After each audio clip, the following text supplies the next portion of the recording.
오늘 우리에게 주시는 하나님의 말씀 사무엘상 17장 17절에서 30절까지 말씀입니다. 이새가 그 아들 다윗에게 이르되 내 형들을 위하여 이 볶은 곡식 한 에바와 이 떡 10덩이를 가지고 진으로 속히 가서 내 형들에게 주고 이 치수 10덩이를 가져다가 그들의 천부장에게 주고 내 형들의 안부를 살피고 증표를 가져오라. 때에 사울과 그들과 이스라엘 모든 사람이 엘라 골짜기에서 블레셋 사람과 싸우는 중이더라. 다윗이 아침에 일찍 일어나서 양을 양지키는 자에게 맡기고 이새의 명한 대로 가지고 가서 진영에 이른즉 마침 군대가 전장에 나와서 싸우려고 고함하며 이스라엘과 블레셋 사람이 항우를 벌이고 양군이 서로 대하였더라. 다윗이 그 짐을 짐지키는 자의 손에 맡기고 군대로 달려가서 형들에게 문안하고 그들과 함께 말할 때에 마침 블레셋 사람의 싸움 도두는 가드 사람 골리앗이라는 자가 그 항우에서 나와서 전과 같은 말을 하며 다윗이 들으니라. 이스라엘 모든 사람이 그 사람을 보고 심히 두려워하여 그 앞에서 도망하며 더러는 가로되 너희가 이 올라온 사람을 보았느냐? 참으로 이스라엘을 모욕하러 왔도다. 그를 죽이는 사람은 왕이 많은 제물로 부하게 하고 그 딸을 그에게 주고 그 아비의 집을 이스라엘 중에서 자유하게 하시리라. 다윗이 곁에 서는 사람들에게 말하여 가로되 이 블레셋 사람을 죽여 이스라엘의 치욕을 제하는 사람에게는 어떠한 대우를 하겠느냐? 이 할례 없는 블레셋 사람이 누구간데 사시는 하나님의 군대를 모욕하겠느냐? 백성이 전과 같이 말하여 가로되 그를 죽이는 사람에게는 여차여차히 하시리라 하니라. 장형 엘리압이 다윗의 사람들에게 하는 말을 들은지라 그가 다윗에게 노를 바라여 가로되 내가 어찌하여 이리로 내려왔느냐? 들에 있는 몇 양을 위게 맡겠느냐? 나는 내 교만함과 내 마음의 완악함을 나누니 내가 전쟁을 구경하러 왔도다. 다윗이 가로되 내가 무엇을 하였나이까? 어찌 이유가 없으리이까 하고 돌이켜 다른 사람을 향하여 전과 같이 말하며 백성이 전과 같이 대답하니라. 오늘 2017년 12월 마지막 주일 예배가 저희가 순전한 교회를 개척하고 150번째 드리는 주일 예배입니다. 하나님께서 어느덧 3년여 가까이 우리 가운데 함께 하시고 정말 개척교회의 토대를 말씀과 기도 안에 좋은 영적 분위기를 하나님께서 만들어주시고 이렇게 존귀한 믿음의 성도들과 교회를 시작할 수 있도록 지금까지 인도해 주신 이 150번의 예배 가운데 함께해 주신 하나님의 모든 은혜를 감사합니다. 우리 박수로 하나님께 영광 돌렸으면 좋겠습니다. 감사합니다. 오늘 우리가 살펴봤던 읽은 이 하나님의 말씀, 이 다윗과 골리앗에 관한 이야기들은 신앙생활을 하는 분들은 물론이고 신앙생활을 하지 않는 분들도 이 다윗과 골리앗의 이야기들은 익히 잘 알고 있어요. 그렇죠. 여러분 우리가 한국 사람들이 축구를 좋아하는데 그 월드컵 축구를 할 때 만약에 우리가 예선에서 브라질하고 축구를 하게 됐다. 그러면 사람들은 신문에 뭐라고 내요? 다윗 골리앗과 싸우게 됐다. 뭐 이렇게 낼 거예요. 그러니까 이 골리앗이라는 이름이 가지고 있는 의미는 우리가 객관적인 전력으로 싸워서 도저히 이길 수 없을 것 같은 강하고 거대한 적을 말할 때 골리앗이라고 얘기합니다. 그렇죠. 제가 얼마 전에 이 골리앗을 봤어요. 어디서 봤냐면 여기 부에나팡 미국 교회 건설하는 현장에 가보니까 큰 포클레인에 골리앗이라고 써 있더라고요. 그러니까 거대하고 강한 힘을 가지고 있는 것을 향하여 흔히 사람들은 골리앗 같다라고 얘기하고 골리앗의 이름을 붙입니다. 그렇죠? 그러니까 이 다윗이 마주하고 있는 이 골리앗은 객관적으로 다윗이 싸워서 이길 수 없는 거대하고 강한 적을 의미하고 있는 것이에요. 우리는 그렇게 익히 알고 있습니다. 그런데 우리가 오늘 읽은 이 성경의 말씀, 우리가 오늘 나누려고 하는 이 하나님의 말씀은 단지 우리가 살아가면서 우리가 상대하기 힘든 감히 상대할 수 없는 강하고 큰 적을 싸워서 이기는 이 다윗과 골리앗의 싸움을 말하는 것이 아니라 지금 다윗이 싸우려는 이 싸움의 의의가 뭐냐는 것이에요. 그것은 하나님 나라의 싸움을 지금 다윗이 싸우려고 하고 있다는 것을 말씀드리려는 것이에요. 성경 전체에서 이 다윗과 골리앗의 싸움은요, 그냥 이스라엘과 블레셋이 땅을 놓고 싸우는 그런 나라 간의 전쟁을만을 의미하는 것이 아닙니다. 성경 전체에 하나님 나라 싸움의 중요한 전환점을 지금 여기서 가지고 있는 것이에요. 그것이 바로 다윗이 골리앗 앞에 서서 그와 싸우려는 싸움. 이것은 창세기부터 내려왔던 세상 나라와 하나님 나라 싸움의 중대한 전환점을 맞고 있는 시점이에요. 그렇죠? 그런 의미에서 이 골리앗이란 이 사람, 이 골리앗이 갖고 있는 의의가 뭔지를 우리가 먼저 좀 알아야 돼요. 단지 키가 크고 힘이 센 그 사람만을 의미하는 것이 아니라 이 창세기가 시작되고 아담 이후에 이 세상은 둘로 나눠진 것이에요. 사실은 하나님을 왕으로 인정하는 하나님의 나라들이 있어, 하나님의 백성들이 있었고, 힘으로 세상을 다스리려고 하는 힘 있는 자가 왕이 되어 세상을 다스리려는 이 세상 나라가 있어요. 이 두 가지가 결국은 흘러가고 있는데, 이 세상 나라의 왕의 그 전형을 보여주는 사람들이 성경에 이름들이 나옵니다. 그것이 가인부터 시작한 사람, 나중에 창세기 4장에 가면 라멕이라는 이름으로 나오고요. 창세기 6장쯤 가면 이 노아 시대의 네피림이라는 이름이 나와요. 창세기 6장 4절을 같이 한번 먼저 볼까요? 당시의 땅에 네피림이 있었고 그 후에도 하나님의 아들들이 사람의 딸들을 취하여 자식을 낳았으니 그들이 용사라 고대의 유명한 사람들이었다. 이 네피림들은요, 용사였어요. 고대의 아주 유명한 사람들, 힘 있고 힘으로 다스렸던 그런 사람들이었음을 알 수 있어요. 근데 이런 이름들이 창세기 10장쯤 가면 이 세상 나라를 대표하는 왕상, 이 왕의 표상들의 이름이 어떻게 나타나냐면 니므롯이라는 사람의 이름으로 나타나요. 근데 이 니므롯이라는 사람을 성경은 뭐라고 얘기하냐면 세상에 처음 있는 영걸이다. 그리고 하나님 앞에 여호와 앞에 특이한 사냥꾼이었다라고 니므롯을 표현하고 있어요. 쉽게 말하면 싸움을 아주 잘하는 사람이다. 힘이 센 사람이다. 이게 니므롯은요, 이 바벨이란 지역을 중심으로 해서 세력을 확장하더니 거기에 나라를 세우기 시작하는. 그래서 이제는 그 다스리는 자의 모습으로 서게 되는 것을 보게 되는 것이, 가인 이후의 왕상이 이렇게 이어져 옵니다. 이렇게 내려오는 이 왕상이 이 모세와 여호수아 시대에 와서는 이 아낙 자손이라는 이름으로 또 나타나요. 거대한 힘 있는 자, 힘으로 세상을 다스리는 왕상이 아낙 자손이라는 이름으로 나타나는데, 민수기 13장 34절에 보면 모세가 보냈던 정탐꾼들이 가나안 땅을 보고 와서 그 땅에 대한 보고를 이렇게 하고 있는 것이에요. 같이 읽어볼까요? 거기서 또 네피림 후손 아낙 자손 대장부들을 보았나니 우리는 스스로 보기에도 메뚜기 같으니 그들의 보기에도 그와 같을 것이니라. 이 정탐꾼들이 가나안 땅을 보고 왔는데 정말 좋은 땅이에요. 그런데 거기서 누구를 보았다고 얘기하고 있어요? 아낙 자손 대장부들 보았다는 거예요. 힘이 있어서 그 힘으로 세상을 다스리는 세상 나라의 왕상의 전형인 그런 사람들을 거기서 본 것이에요. 그들 앞에 우리는 감히 대적할 수 없는 메뚜기 같은 모습이다라고 얘기하고 있는 모습을 보게 돼요.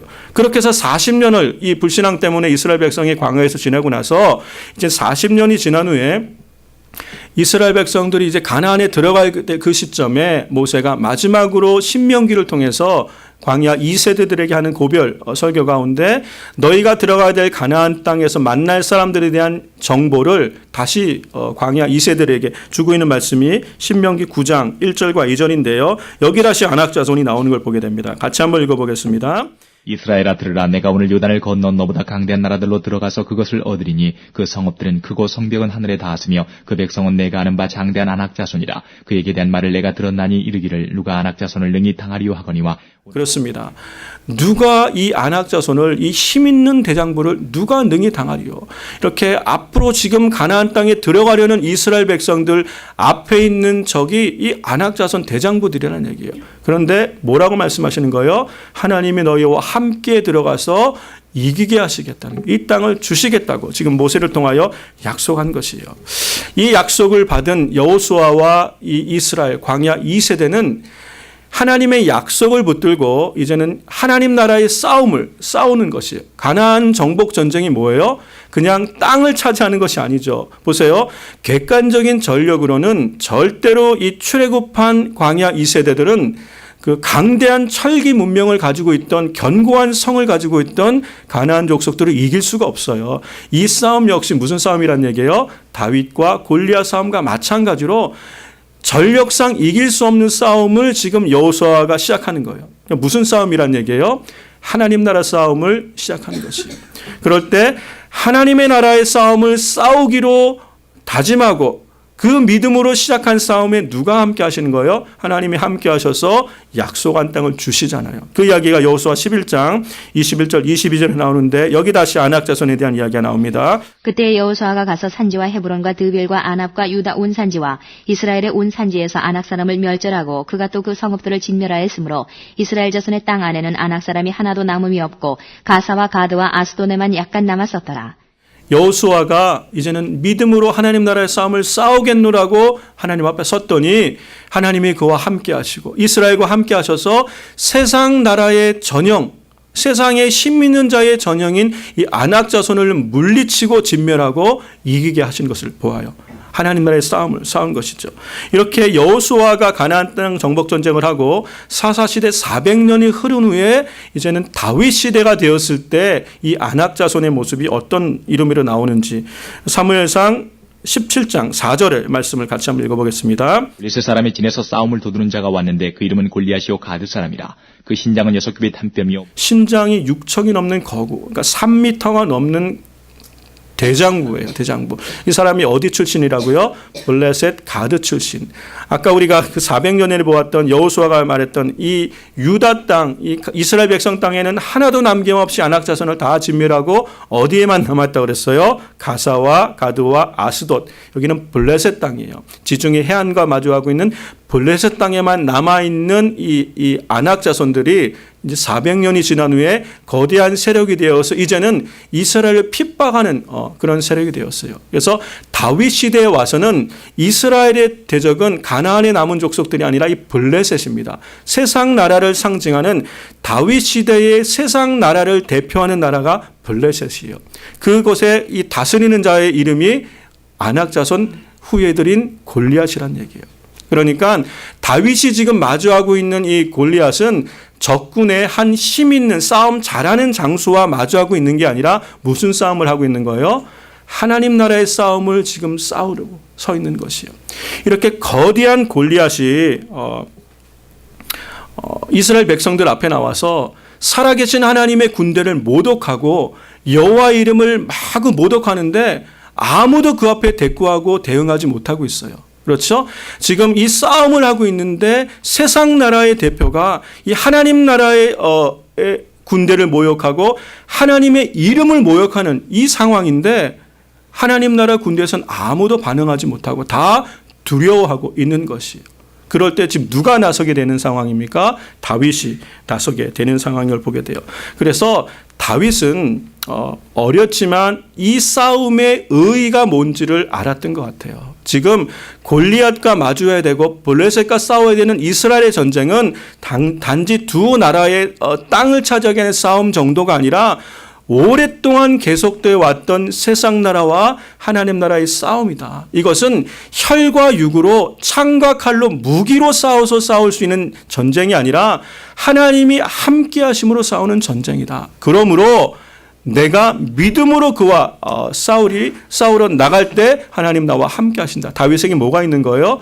믿음이 있었던 거예요. 그래서 아무도 나서려 하지 않는 그것을 다윗이 나서게 됩니다. 다윗이 뭐라 그러면서 나서게 됩니까? 사무엘상 17장 45절에서 47절 말씀 읽어보겠습니다. 같이 읽습니다. 다윗이 블레셋 사람에게 이르되 너는 칼과 창과 단창으로 내게 오거니와 나는 만군의 여호와의 이름 곧 내가 모욕하는 이스라엘 군대의 하나님의 이름으로 내게 가노라. 오늘 여호와께서 너를 내 손에 붙이시리니 내가 너를 쳐서 내 머리를 베고 블레셋 군대의 시체로 오늘날 공중의 새와 땅의 들짐승에게 주어 온 땅으로 이스라엘의 하나님이 계신 줄 알게 하겠고 또 여호와의 구원하심이 칼과 창에 있지 아니함을 이 무리로 알게 하리라. 전쟁은 여호와께 속한 것인지 그가 너희를 우리 손에 붙이시리라. 다윗이 왜 하나님의 주목을 받는 믿음의 사람이 되었는가? 그것은 다윗은 싸움의 의의를 알고 있었던 거예요. 우리가 오늘 싸워야 되는 이 골리앗과의 싸움이 갖고 있는 영적인 의미를 알고 하나님 나라의 싸움을 싸우기로 작정하고 하나님 앞에 자신을 드렸기 때문에 하나님의 다윗과 함께 하셔서 여호수아와 함께 하셔서 이기게 하시는 것처럼 그 하나님 나라 싸움을 싸우기로 결심한 다윗과 하나님이 함께 해주심으로 이기는 싸움을 싸울 수 있었던 줄로 믿습니다. 다윗이 도대체 어떻게 하나님 나라의 싸움을 싸웠는가? 다윗은 무엇을 무기로 하나님 나라에 싸운 것인가에 대해서는 다음 시간에 제가 말씀을 자세히 드리도록 하고요. 오늘은 이렇게 다윗이 하나님 나라 싸움에 등장하게 되는 프롤로그를 여러분에게 설명을 드리려고 해요. 이 다윗이라는 인물이 어떻게 이렇게 하나님 나라에 싸우는 대표 주자가 될 수 있었고 왜 하나님은 이 다윗을 주목하고 이 다윗과 함께 하셔서 그의 이름을 온 이스라엘의 가장 뛰어난 이름이 되게 하시고 오고 오는 세대의 모든 이스라엘 백성들에게 가장 사랑받는 뿐만 아니라 하나님 앞에 가장 사랑받는 이름이 되게 하셨는지를 우리가 좀 살펴봤으면 좋겠어요. 그래서 이 다윗과 골리앗의 이 싸움, 하나님 나라의 전쟁의 프롤로그에 대해서 잠시 소개를 하려고 하는데, 다윗이 골리앗과 싸우기 전에 우리가 읽은 본문에 보면 사실은 위기가 있었어요. 하나님 나라 싸움을 싸우기 전에 찾아온 위기가 있는데, 이것은 저는 숨겨진 싸움이라고 얘기합니다. 다윗이 바로 이 위기, 숨겨진 싸움에서 이길 수 있었기 때문에 다윗은 하나님 나라 싸움의 대표주자로 하나님께 부르심을 받은 줄로 믿습니다. 그게 무슨 싸움이에요? 바로 다윗의 형제들 중에 이 장남인 장형인 엘리압과의 다툼인 것이에요. 다윗의 아버지인 이새가 전쟁 중에 나와 있는 이 세 아들, 첫째, 둘째, 셋째의 안부가 궁금해서 막내인 다윗을 불러서 전쟁에 가서 형들의 소식을 좀 알아오라라고 지금 보내는 거예요. 그렇죠? 보내서 다윗이 형들을 만나서 안부를 묻고 그러던 중에 갑자기 엘리압이 다윗에게 시비를 거는 거예요. 뭔가 다윗에 대해 단단히 오해를 하고, 그리고 다윗을 무시하고 다윗을 비난하는 얘기를 우리가 볼 수 있어요. 그것이 사무엘상 17장 28절 29절 말씀인데요. 같이 한번 읽어보겠습니다. 장형 엘리압이 다윗의 사람들에게 하는 말을 들은지라 그가 다윗에게 노를 바래 가로되 내가 어찌하여 이리로 내려왔느냐, 들에 있는 몇 양을 위게 맡겠느냐, 나는 내 교만함과 내 마음의 완악함을 아노니 내가 전쟁을 구경하러 왔도다. 다윗이 가로되 내가 무엇을 하였나이까, 어찌 이유가 없으리이까 하고. 네, 정상적인 건 아닌 것 같아요. 그렇죠. 오랜만에 집안의 막내 동생을 만난 그 장남인 이 엘리압의 반응이 이게 정상적인 건 아닌 것 같아요. 뭔가 다윗에 대해서 편치 않은 마음이 있었던 걸 알 수 있어요. 왜 그랬을까? 어쩌면 사무엘이 이새의 집을 방문했을 때 기름 부을 때 장남이었던 엘리압 자신이 기름 부음을 받을 수 있었을 텐데, 하나님은 사무엘을 통하여 막내인 이 다윗에게 기름 부었던 것이 마음에 여전히 남아서 계속 다윗에 대해서 불편한 마음을 갖고 있었는지도 몰라요. 아니면 이 전쟁이란 것은 참 힘들잖아요. 이 전쟁터에서 전쟁을 하면서 많은 스트레스 때문에 이 엘리압이 뭔가 신경이 예민해져 있었는지도 몰라요. 상황이 어쨌든 간에 지금 분명한 것은 이 엘리압, 집안의 제일 큰 형님인 엘리압이 막내인 다윗을 향하여 아주 불편한 심정을 지금 가지고 있는 걸 보게 돼요. 그리고 다윗에게 시비를 지금 걸고 있는 것이에요. 뭐라고 지금 시비를 걸고 있습니까? 뭐라고 다윗을 무시하냐면, 너 어린 녀석이 말이야, 이 전쟁터가 어디라고 여기 와서 너 양 치던 거 다 버리고 여기 와서 전쟁 구경하러 왔지. 이 마음이 교만하고 이 완악한 녀석아, 이 다윗을 지금 나무라고 있는 것이에요. 그런데 그런 얘기를 들은 다윗의 반응이 어떤 거예요? 여러분, 이 다윗의 반응이요, 오늘날 하나님 나라를 싸워야 되는 우리 성도들의 마음의 태도가 돼야 돼요. 이 마음의 준비가 되어 있는 사람을 하나님은 하나님 나라의 대표주자로 세우셔서 하나님 나라 싸움을 하게 하는 것을 보게 됩니다. 다윗이 뭐라고 반응합니까? 내가 무엇을 하였나이까? 어찌 이유가 없으리이까? 이것이 히브리어 원어를 보면 나는 그냥 단지 묻기만 한 겁니다 라는 말의 의미예요. 형님, 나는 그냥 물어본 거예요 라고 반응하고 더 이상 대꾸하지 않았다고 얘기해요. 근데 우리가 한번 생각해 볼 수 있잖아요. 야, 근데 보통 우리 같았으면 내가 아버지 심부름으로 형님들 안부를 물으러 왔는데, 근데 보자마자 나에 대해서 막 화를 내고 오해하고 큰 소리치고 망신을 주고 그러면 어땠을 것 같아요? 막내지만 꿈틀하잖아요. 여러분, 다 우리 안에 이런 게 있잖아요. 꿈틀하잖아요. 그래서 아니, 나 아버지 심부름 온 거야. 형은 알지도 못하면서 막 또 그러다가 말싸움이 되기 시작하면 어떻게 되겠어요? 감정의 상처가 받고 감정이 상하면 어떻게 해요? 아버지 심부름이고 뭐고 안부 알아오고 증표를 받아오고 뭐고 그냥 나 몰라 그러고 집으로 돌아갔을 수 있어요. 아마 10중 8구 다윗이 이 엘리압과 싸웠으면 집으로 돌아갔을 거예요. 그렇죠. 그러면 어땠을까요? 그러면 다윗은 하나님 나라의 싸움을 싸워볼 기회도 없었던 거예요. 그렇죠? 이 골리앗과 싸움을 통해서 하나님의 그 전능하신 하나님이 다윗과 함께 하시고 다윗을 위해 싸우심으로 하나님의 승리를 경험케 하시고 이스라엘에게 큰 승리를 주시고 나중엔 다윗을 온 이스라엘의 사랑받는 왕으로 세워지는 이 모든 다윗께 예비되고 준비했던 이 모든 것을 한순간에 날려버릴 수 있는 게 뭐예요? 엘리압과 싸움이에요. 엘리압과 싸우고 다퉈서 엘리압 때문에 마음이 상해서 돌아갔다면 이 모든 것은 다윗과 아무 상관없는 일이 되었을 거예요. 이런 의미로 본다면 이 다윗이 지금 골리앗과 싸우는 것보다 어떻게 보면 더 중요한 싸움이 뭐예요? 이 장형 엘리압과의 이 관계하는 이 싸움인 것을 볼 수가 있어요. 사랑하는 성도 여러분, 여러분은 이 한 해 동안에 무슨 싸움을 누구와 해오셨습니까? 여러분은 골리앗과 함께 싸우는 하나님 나라의 싸움을 싸우셨나요? 아니면 이 한 해 동안 엘리압과 싸우느라 한 해를 다 보내고 모든 힘을 다 소진하고 이렇게 주저앉아 있습니까? 여러분은 지금 누구와 싸움을 하고 계신가요? 신앙생활을 하다 보면 이렇게 많은 성도님들이 정말 주를 위해 한번 살아보고 신앙생활을 잘하고 하나님 나라의 싸움을 싸워보겠다라고 다짐을 하지만 막상 하나님 나라의 싸움은 싸워보지도 못하고 엘리압과 싸우느라고 이 귀한 세월을 다 소비하고 소진하는 분들이 적지 않은 걸 보게 돼요. 그렇죠. 오늘 우리가 살아가는 삶의 현장에 여러 가지 모습으로 우리는 엘리압을 만날 수가 있습니다. 이 엘리압은요, 내 안에도 있어요. 우리 안에도 있어요. 그렇죠. 어떤 분들을 보면 믿음 생활을 참 잘할 수 있는 그런 좋은 자질과 그 열정이 있는데 그 안에 있는 죄성, 그 안에 있는 그 혈기, 그 안에 있는 화를 다스리지 못하고 자기 한 사람 자신을 이기지 못해서 하나님 앞에 쓰임 받지 못하고 뭔가 좀 될 것 같다가 다시 넘어지고 될 것 같다가 다시 넘어지고 이것이 계속 반복되는 분들이 계세요. 신앙생활에서 자기 하나를 이기지 못해서 자기 감정, 자기 자존심, 내 자아, 내 육신의 겉사람을 이기지 못해서 쓰임 받지 못하고 세월을 다 허비하는 분들이 적지 않은 걸 보게 돼요.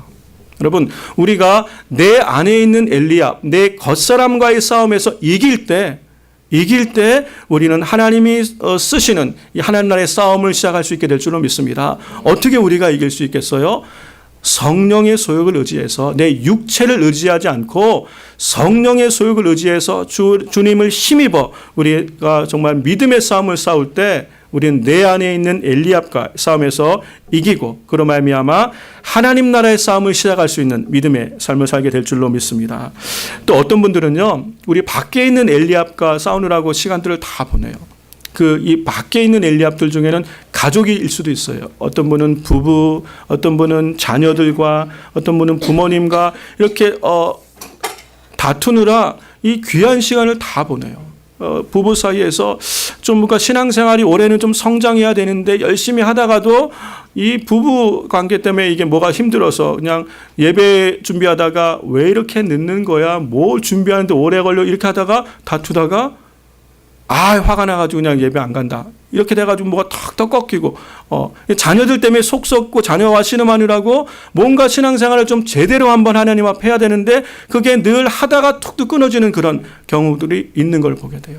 뿐만 아니라 이 교회 안에서 신앙생활하면서도 성도들 가운데 우리는 하나님 나라의 싸움을 싸우려고 부름받은 하나님의 군대요, 하나님의 자녀들인데 이 교회 안에서 성도들 가운데 누구 때문에 교회 가기 싫고 누구 때문에 뭐 하기 싫고 뭐 때문에 그러면서 사람한테 걸리고 사람한테 묶여서 씨름하다가 이 귀한 세월을 다 허비하고 소진하고 하나님 나라의 싸움은 한 번도 제대로 싸워보지 못하고 한 해를 보내는 분들이 없잖아 있다는 것이에요.